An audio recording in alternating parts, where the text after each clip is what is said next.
Terkait dengan gaji guru honorer ini Pak yang bertahun-tahun selalu menjadi masalah, ini terjadi di Kabupaten Bone, Sulawesi Selatan. Kemarin ada informasi ada seorang guru yang memposting gajinya sebesar 700.000 di media sosial kemudian berujung pemecatan oleh kepala sekolahnya. Nah ini menjadi problematik yang selalu terjadi kalau guru honorer, padahal mereka dana bosnya juga tinggi seperti itu, tapi kenapa selalu terjadi masalah-masalah seperti ini? Mungkin ke Pak Bernard terlebih dahulu. Ya, jadi inilah yang disebut ketidakadilan distribusi sumber daya bersama. Konstitusi memerintahkan 20% anggaran, baik di tingkat pusat maupun daerah untuk pendidikan. Itu sudah sangat bagus, tetapi jadi soal adalah mendistribusikannya, siapa dapat sekian persen, siapa dapat sekian persen. Ternyata guru honorer mendapat 0,0 sekian persen. Ini kan soal penghargaan.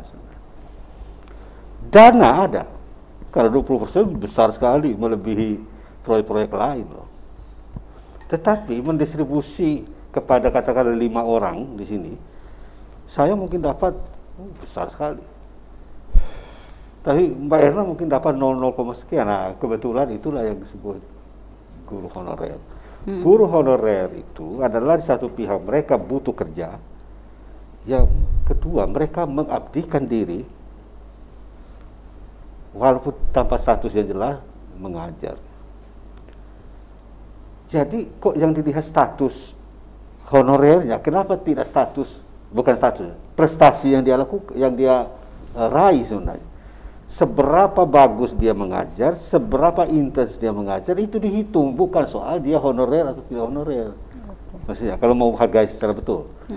Ada yang lebih memprihatinkan, ada yang 200.000 per bulan. Itu masih bagus 700. Jadi ini soal penghargaan. Karena begini, undang-undang kita lebih banyak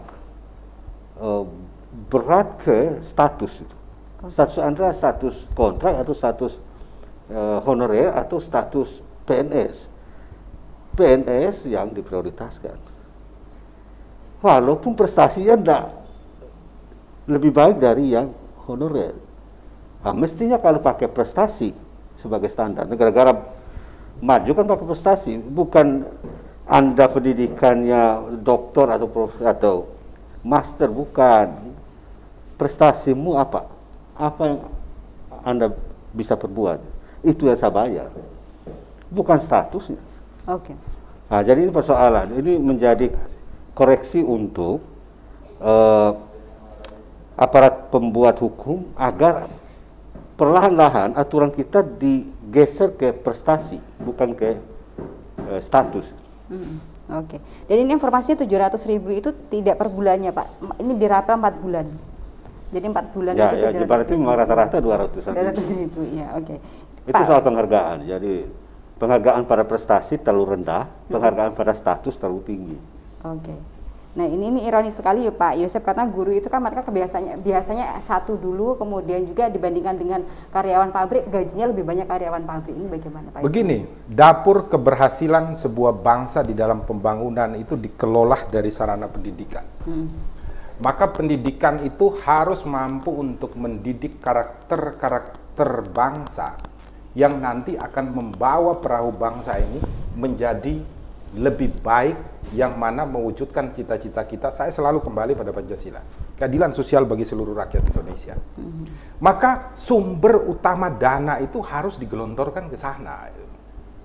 Untuk apa? Untuk memberikan pendidikan yang baik kepada para guru, sehingga para guru ini dapat meramu sebuah sistem pendidikan yang sangat bagus untuk membangun karakter-karakter anak bangsa ini menjadi manusia-manusia yang mampu membangun negara ini menjadi lebih baik gitu. Oleh karena itu, semua dana itu harus disuplai dulu kepada mereka untuk pembangunan kita menjadi lebih baik. Dan harus dimulai dari situ. Kalau kita tidak mulai dari sekarang, mau untuk apa lagi?